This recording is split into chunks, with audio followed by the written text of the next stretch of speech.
Le Seigneur est présent parmi nous. Le Seigneur nous rassemble. Le Seigneur nous unit. Que son amour nous habite. Que sa présence nous éclaire. Que sa parole nous fortifie. Voici venu le temps du rendez-vous avec nous-mêmes, dans l'attente de la rencontre avec Dieu. Rencontrer Dieu, c'est se convertir, c'est être capable de changement.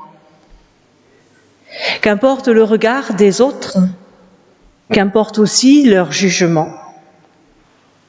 C'est au plus secret de nous-mêmes que se réalise l'inexprimable, la rencontre avec Dieu, la réconciliation avec Dieu.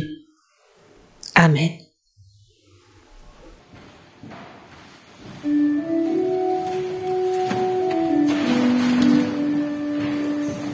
Laisse-nous, Seigneur, entrer dans ta maison. Laisse-nous venir chez toi.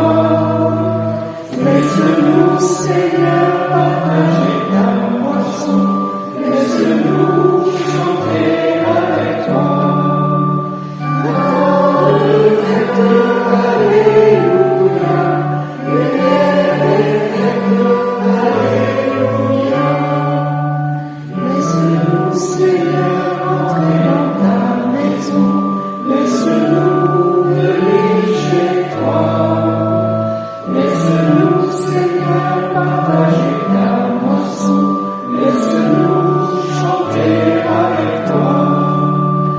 Soleil de fête, alléluia. Laisse-nous en toi, alléluia.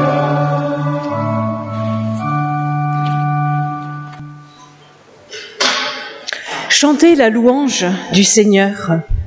Oui, je veux chanter la louange du Seigneur. Toute ma vie, je veux chanter sa louange. Je veux jouer pour mon Dieu tant que je vivrai. Ne mettez pas votre confiance dans les grands de ce monde. Ils ne sont que des hommes. Ils ne peuvent pas sauver. Quand ils meurent, ils retournent dans la terre. Et ce jour-là, leurs projets meurent avec eux. Il est heureux celui qui s'appuie sur le Dieu de Jacob, qui met sa confiance dans le Seigneur son Dieu. C'est le Seigneur qui a fait le ciel et la terre, la mer et tout ce qu'ils contiennent. Il est toujours fidèle à ses promesses. Il fait justice aux gens écrasés par la misère. Il donne à manger à ceux qui ont faim. Le Seigneur libère les prisonniers. Il ouvre les yeux des aveugles. Il remet debout ceux qui sont faibles. Le Seigneur aime ceux qui lui obéissent. Le Seigneur protège les étrangers. Il soutient la veuve et l'orphelin. Mais il fait échouer les gens mauvais. Le Seigneur est roi pour toujours. Oui, Jérusalem, le Seigneur est ton Dieu, de génération en génération. Chantez la louange du Seigneur. Et je vous invite à poursuivre cette louange au psaume 107 et nous prendrons les strophes 1, 4 et 7.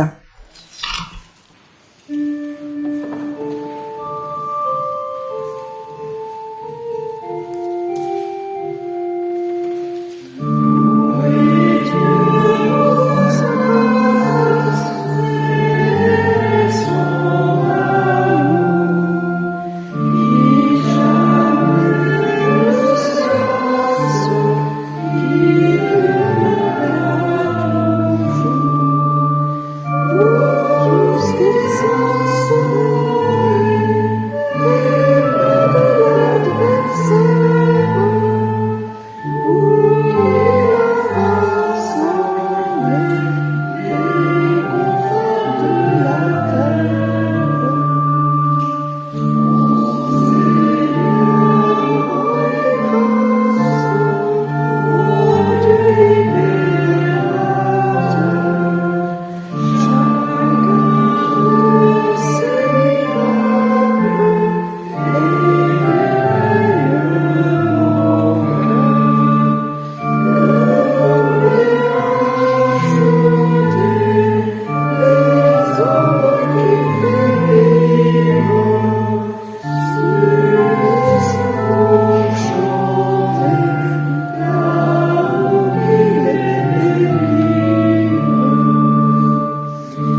Inclinons-nous devant le Seigneur.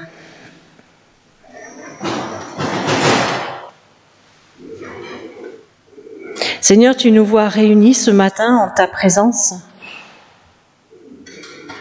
Aide-nous à prendre conscience des liens qui nous unissent. Ne nous laisse pas fuir en nous-mêmes, nous fermer à l'autre. Aide-nous à nous accueillir les uns les autres. Fais-nous sans cesse discerner ta volonté, là où nous sommes, pour la situation que nous vivons. Rends-nous efficaces pour établir ici et maintenant ton amour et ta paix, ta justice.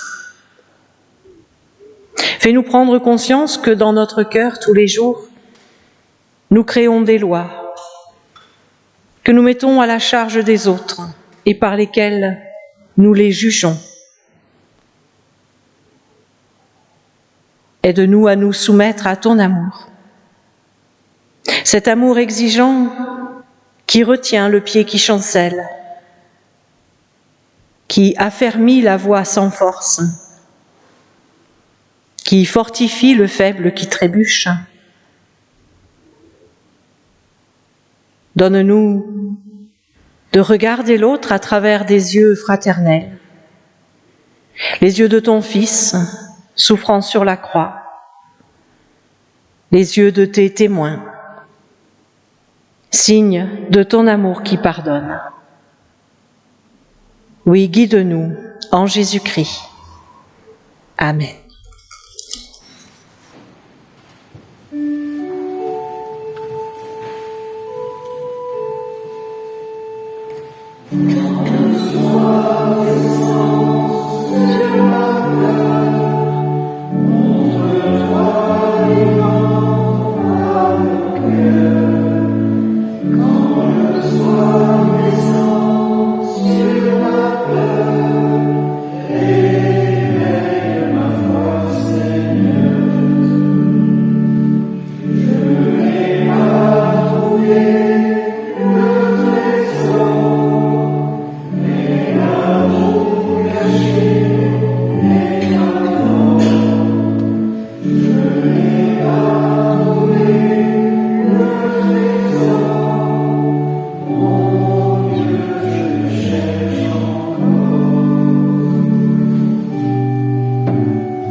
Dans l'Évangile, nous pouvons trouver des paroles qui accusent notre façon de vivre. Mais s'il y a des paroles qui accusent, il y a aussi des paroles qui accueillent. Et des paroles qui nous assurent que l'accueil est plus fort que l'accusation. Tel est le cœur de l'Évangile. Comme nous le rappelle ce verset de Jean, Dieu a tant aimé le monde qu'il a donné son Fils unique, afin que quiconque croit en lui ne périsse pas, mais qu'il ait la vie éternelle. Oui, le Dieu de Jésus-Christ nous libère de notre péché pour que nous vivions dans la certitude de son pardon et dans la liberté, dans la solidarité et le partage au cœur de notre monde. Chantons notre reconnaissance.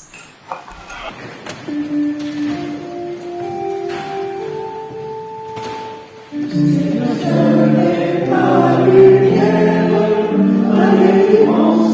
mon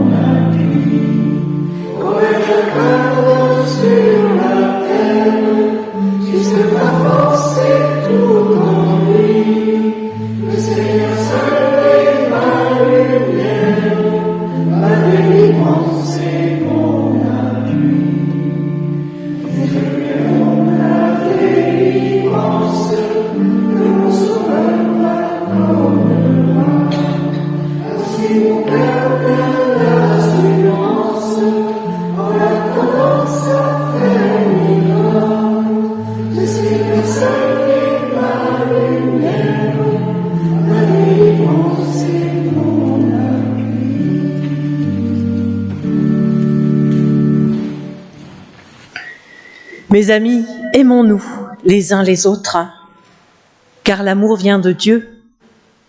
Celui qui n'aime pas ne connaît pas Dieu, car Dieu est amour. Et voici comment Dieu a manifesté son amour pour nous. Il a envoyé son Fils unique dans le monde, afin que nous ayons la vie par lui. Et l'amour consiste en ceci, non pas en ce que nous avons aimé Dieu, mais en ce que lui nous a aimés et a envoyé son Fils pour que grâce à lui, nos péchés soient pardonnés. Mes amis, si c'est ainsi que Dieu nous a aimés, nous devons nous aussi nous aimer les uns les autres. Personne n'a jamais vu Dieu. Si nous nous aimons les uns les autres, Dieu demeure en nous et son amour se manifeste parfaitement en nous. Amen.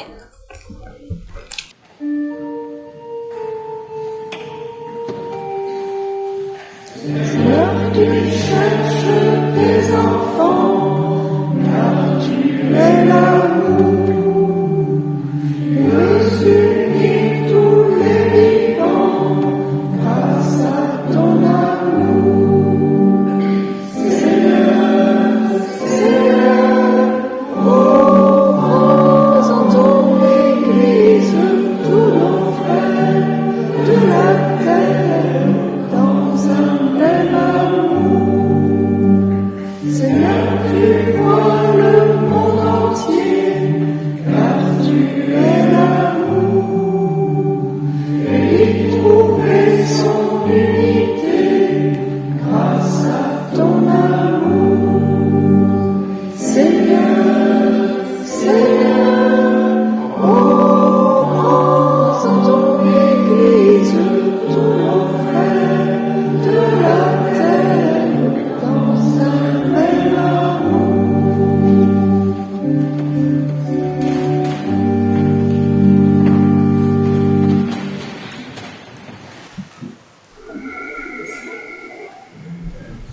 Dieu notre Père, tu viens vers nous dans la nouveauté et nous allons vers toi avec nos habitudes. Tu viens vers nous dans la vérité et nous allons vers toi avec nos illusions. Tu viens vers nous dans la sainteté et nous allons vers toi avec nos lâchetés. Donne-nous la joie de découvrir ton chemin. En Jésus-Christ, le Seigneur ressuscité, il nous conduit vers toi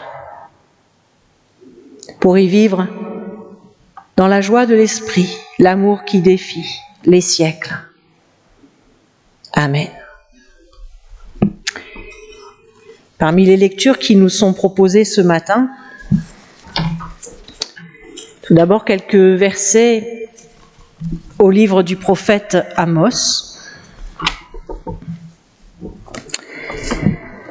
Amos au chapitre 6, les versets 1 à 7.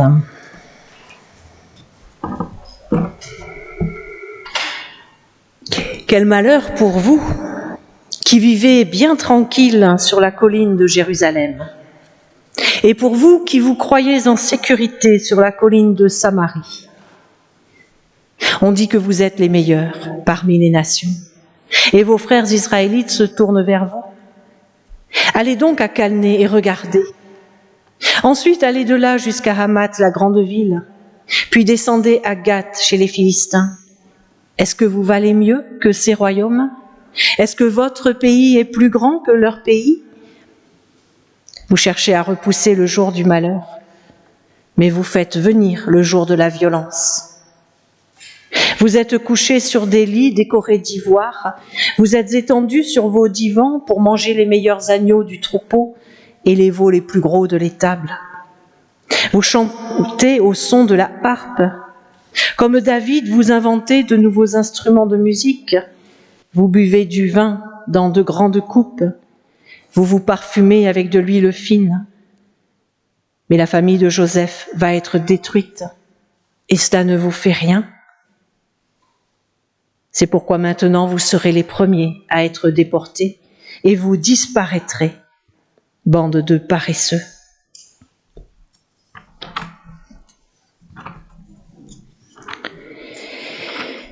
Et puis dans la première lettre à Timothée, au chapitre 6, les versets 11 à 16. Mais toi, homme de Dieu, évite ces choses. Cherche à être juste. Sois fidèle à Dieu. Vis avec foi, amour, patience et douceur. Combat le beau combat au service de la foi, afin de vivre avec Dieu pour toujours. C'est pour cette vie qu'il t'a appelé. Tu as reconnu cela le jour où tu as affirmé clairement ta foi devant beaucoup de témoins. Et maintenant, je te donne un ordre en présence de Dieu, qui donne la vie à toute chose. Je le fais aussi en présence du Christ Jésus, qui a rendu un beau témoignage devant Ponce Pilate. Garde le commandement que tu as reçu, en restant sans tache et sans défaut, jusqu'au jour où notre Seigneur Jésus-Christ paraîtra. C'est Dieu qui fera paraître le Christ au moment qu'il a fixé. Il est la source du bonheur et le seul maître de tout, le roi des rois et le Seigneur des seigneurs. Il est le seul qui ne meurt pas. Il habite une lumière que nous ne pouvons pas atteindre. Personne ne l'a vu. Personne ne peut le voir. À lui, honneur et puissance pour toujours. Amen. Et je vous propose de chanter le numéro 261. 261, les 3 strophes.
Et enfin, nous lisons dans l'évangile de Luc, au chapitre 16, les versets 19 à 31. Jésus raconte cette histoire. Il y a un homme riche qui s'habille avec des vêtements très beaux et très chers. Chaque jour, il fait une grande fête. Un pauvre appelé Lazare est couché devant la porte du riche. Il est couvert de plaies. Il a très envie de manger ce qui tombe de la table du riche, mais ce sont plutôt les chiens qui viennent lécher ses plaies. Un jour, le pauvre meurt. Les anges l'emportent auprès d'Abraham. Le riche meurt aussi et on l'enterre. Mais chez les morts, il souffre beaucoup. Alors il lève les yeux et de loin, il voit Abraham et Lazare à côté de lui. Le riche se met à crier « Abraham, mon père, aie pitié de moi. Envoie Lazare pour qu'il mette le bout de son doigt dans l'eau et il me rafraîchira la langue. En effet, je souffre beaucoup dans ce feu. » Abraham lui répond « Mon enfant, rappelle-toi, pendant ta vie, tu as reçu le bonheur, et Lazare, lui, a reçu le malheur. Maintenant, ici, il est consolé, et toi, tu souffres. De plus, entre vous et nous, il y a un très grand fossé. Ainsi, ceux qui veulent aller d'ici chez vous ne peuvent pas le faire, et on ne peut pas non plus traverser le fossé pour venir chez nous. » Le riche lui dit « Père, je t'en prie, envoie donc Lazare dans la maison de mon père. En effet, j'ai 5 frères. Lazare ira les prévenir pour qu'ils ne viennent pas eux aussi dans ce lieu de souffrance. » Abraham lui répond « Tes frères ont Moïse et les prophètes. Ils doivent les écouter. » Le riche lui dit « Abraham, mon père, cela ne suffit pas. Mais si quelqu'un de chez les morts vient les voir, ils changeront leur vie. » Mais Abraham lui dit « Ils n'écoutent pas Moïse ni les prophètes. Alors même si quelqu'un se lève de la mort, ils ne seront pas convaincus. »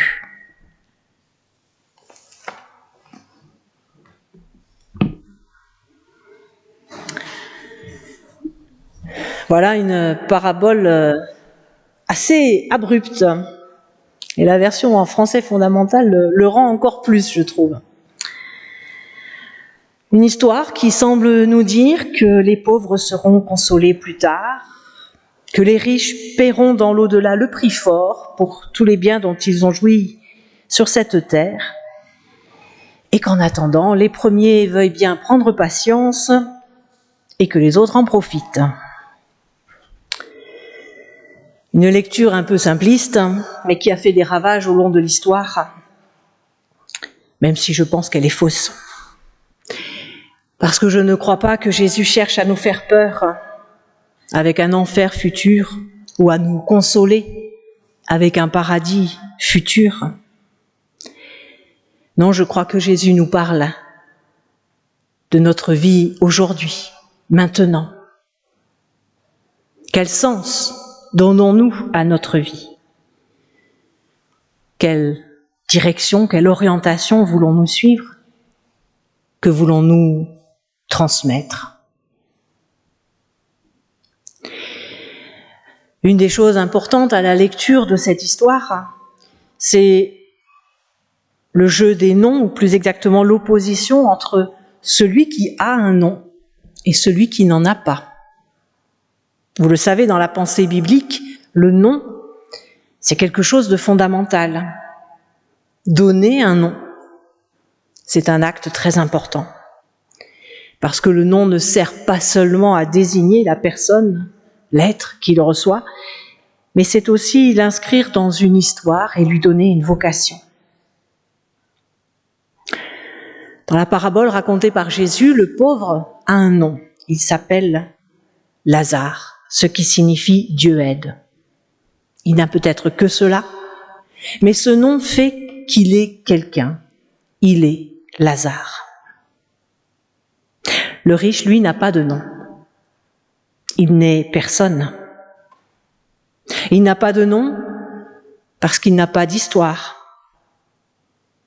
Il consacre sa vie à s'habiller de beaux vêtements, à faire chaque jour la fête, et il y perd son nom, parce qu'il a perdu de vraies raisons de vivre.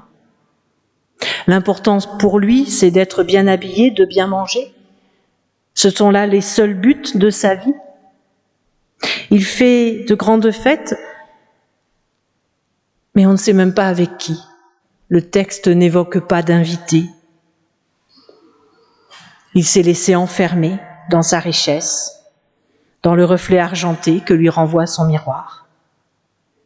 Et il en oublie de rencontrer l'autre, celui qui est pourtant à sa porte, couché dans le passage, littéralement jeté dans le passage.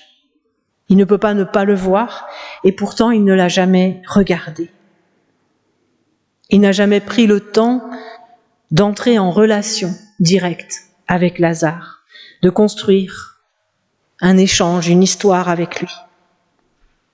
Et même quand il se trouve dans le séjour des morts, il continue à ne voir en Lazare que quelqu'un qui devrait le servir, le rafraîchir ou aller voir ses frères, mais à qui il ne s'adresse pas directement. Il passe par l'intermédiaire d'Abraham. Lazare, lui, garde son nom, parce que sa situation ne lui permet pas de se couper des autres. Il a besoin des autres pour vivre et il le sait. Il a un nom parce qu'il tisse son histoire avec autrui, dans la rencontre, dans l'échange, dans le partage, ne serait-ce que l'échange, le partage d'une parole, d'un regard. Notre histoire et notre nom, c'est avec les autres qu'ils se vivent, se tissent, se nouent et se déroulent. C'est par les autres et avec eux que nous existons. C'est à cela que nous sommes appelés. C'est ainsi que nous vivons pleinement.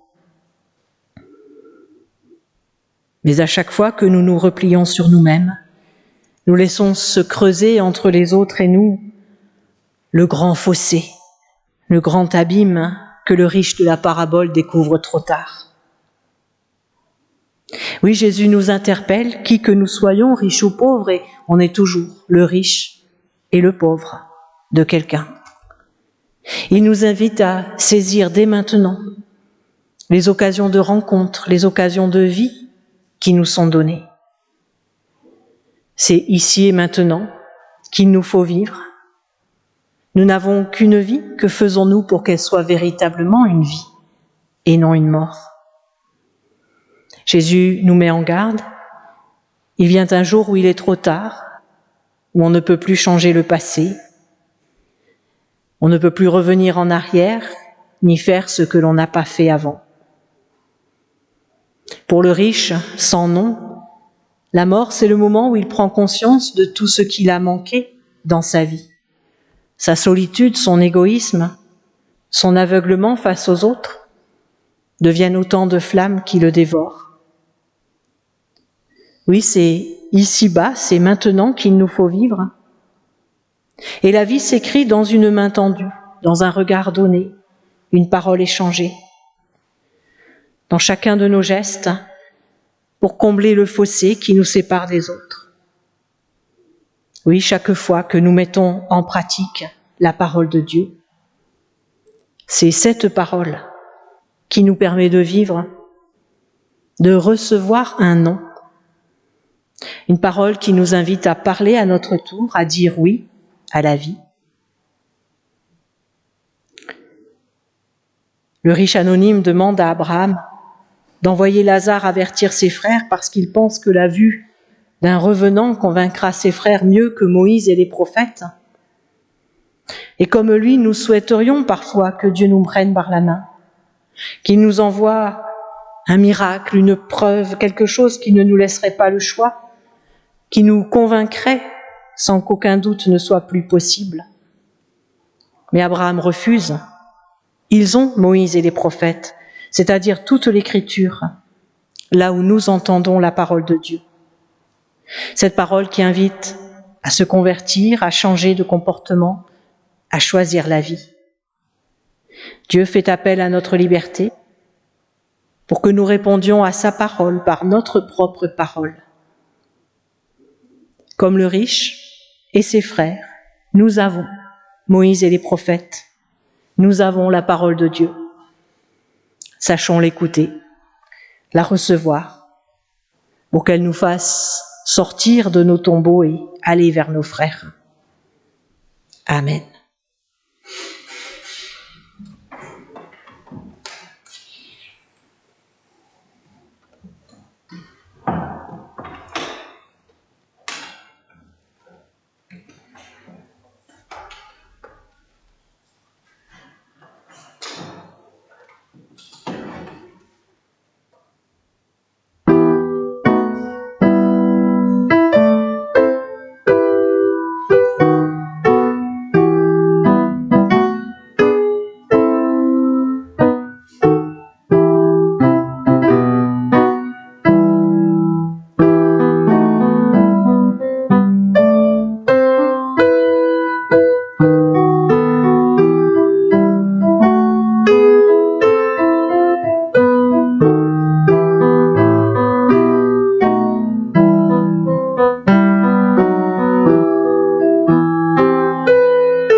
Je vous invite à chanter le cantique numéro 408.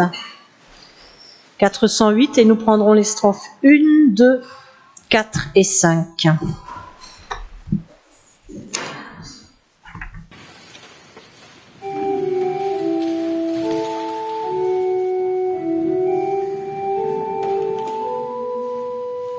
Ouvre les yeux, Seigneur, pour merveilles de ton amour. Je suis l'aveugle sur le chemin, et moi je te vois. Ouvre les mains, Seigneur, qui se ferment pour te laver, le pauvre enfant dans la maison.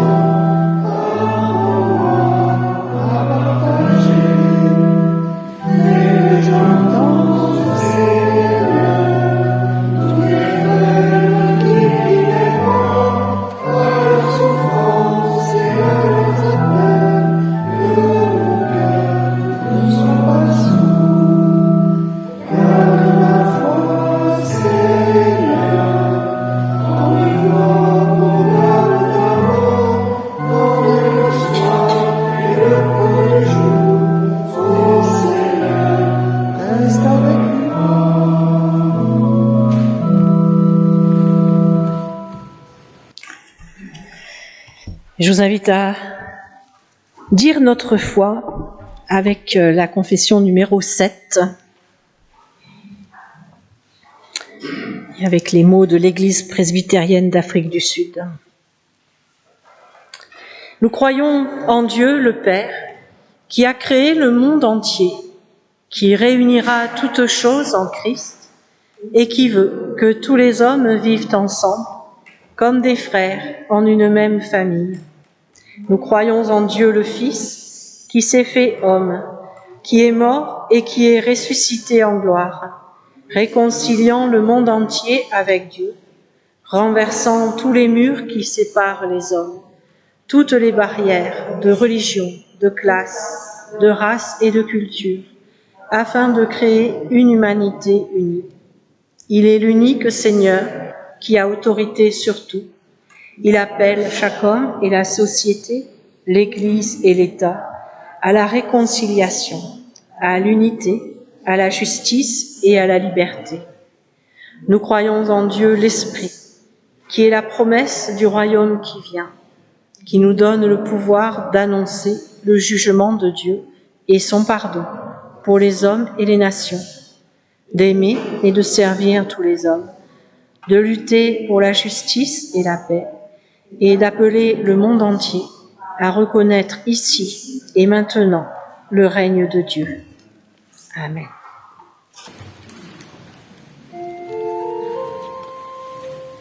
Au dernier jour du grand retour, l'amour de Christ triomphera. Plus de haine, plus de guerre, plus de larmes ni d'effroi. Nous croyons en cet amour qui l'a conduit jusqu'à la croix. Nous croyons au jour de Pâques, au triomphe du Seigneur.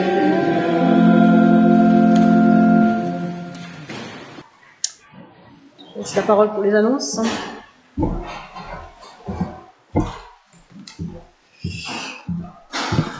Bonjour à toutes et à tous. D'abord un petit retour sur les événements passés. Vous avez pu apprécier, je pense, le culte de la semaine dernière qui s'est très bien déroulé, le culte d'installation de de Nadine, et nous étions contents de nous retrouver les uns les autres après le culte pour un petit moment convivial. Merci donc à tous et à toutes les personnes qui ont contribué à faire que ce moment soit vivant pour nous tous. Retour aussi sur quelques travaux qui ont été réalisés. La réfection de la grille, vous l'avez peut-être pas remarqué, mais on a fait réparer les 3 portails de notre grille. Il nous reste à changer les clés. Et surtout à peindre maintenant cette grille. Donc nous aurons l'occasion de faire appel à ceux qui pourront éventuellement donner un coup de main pour la peinture. Et puis la journée du patrimoine, nous avons eu quand même pas mal de visiteurs, près de 70 visiteurs donc sur la journée. Et là aussi, je remercie les personnes qui se sont investies pour accueillir toutes ces visiteurs.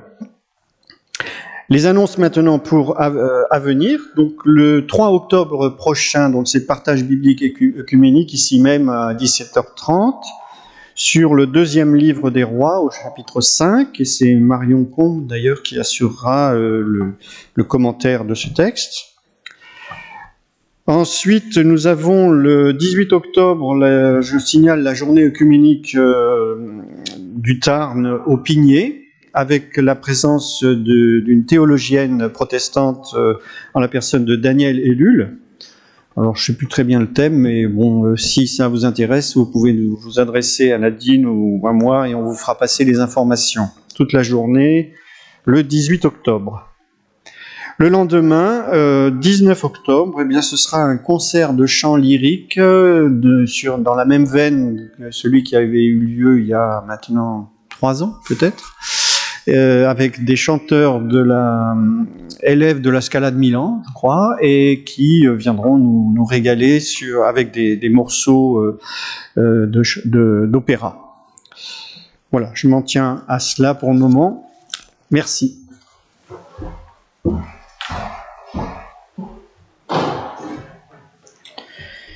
ce qui est des journées œcuméniques, le thème de l'année, c'est sur les apocalypses et les fins dernières. Et Daniel Ellul parlera du courant apocalyptique au début de l'ère chrétienne, si j'ai bien retenu le thème. Et il doit y avoir, je pense, sur la table à la sortie des dépliants avec les dates des 3 journées œcuméniques de l'année. Voilà, c'est maintenant le moment de l'offrande pour la vie et la mission de notre Église.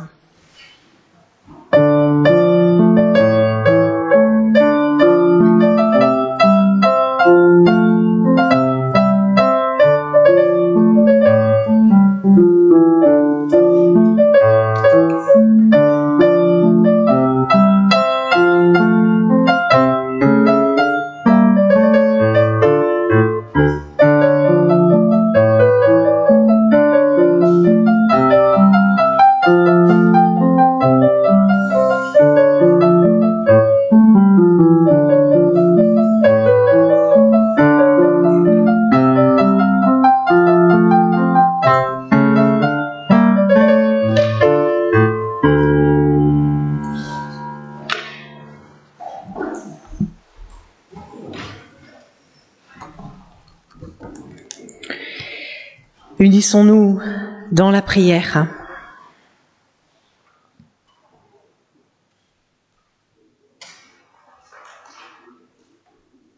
Seigneur, nous avons besoin que tu nous donnes et nous renouvelles la force d'aller vers les autres, de partager la bonne nouvelle. Donne-nous le courage de nous tenir dans l'humilité pour ne pas imposer notre volonté au nom de la tienne. Donne-nous ta puissance, non pas pour engager un bras de fer, mais pour briser les chaînes de servitude. Donne-nous ta vigueur, toi qui donnes et redonnes la vie. pour que nous assumions notre faiblesse et notre finitude. Rappelle-nous qu'être humain, ce n'est pas être le plus fort ou le plus riche, mais c'est être en relation avec les autres et se reconnaître toujours imparfait, inabouti. Nourris-nous de ton souffle saint. Mets en nous un esprit d'amour, de consolation, de réconciliation.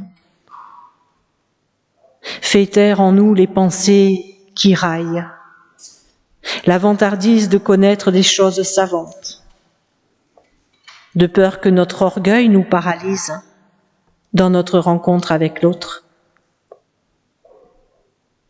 Nourris-nous de ta parole. Fais de nous des passeurs de mots.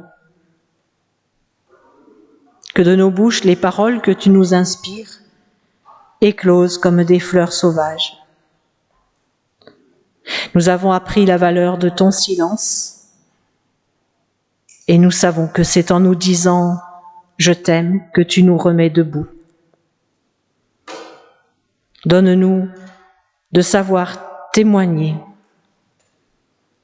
autour de nous de ta présence et de ton amour. C'est au nom de Jésus-Christ que nous te prions. Et avec lui, nous te disons, notre Père, qui es aux cieux, que ton nom soit sanctifié, que ton règne vienne, que ta volonté soit faite sur la terre comme au ciel. Donne-nous aujourd'hui notre pain de ce jour. Pardonne-nous nos offenses, comme nous pardonnons aussi à ceux qui nous ont offensés. Et ne nous laisse pas entrer en tentation, mais délivre-nous du mal. Car c'est à toi qu'appartiennent le règne, la puissance et la gloire pour les siècles des siècles. Amen. Et pour nous placer ensemble sous la bénédiction du Seigneur, je vous invite à vous lever. Le Seigneur nous bénit et nous garde. Le Seigneur fait resplendir sur nous sa lumière et nous accorde sa grâce. Le Seigneur tourne son regard vers nous et nous donne la paix. Amen.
Bon dimanche et bonne semaine.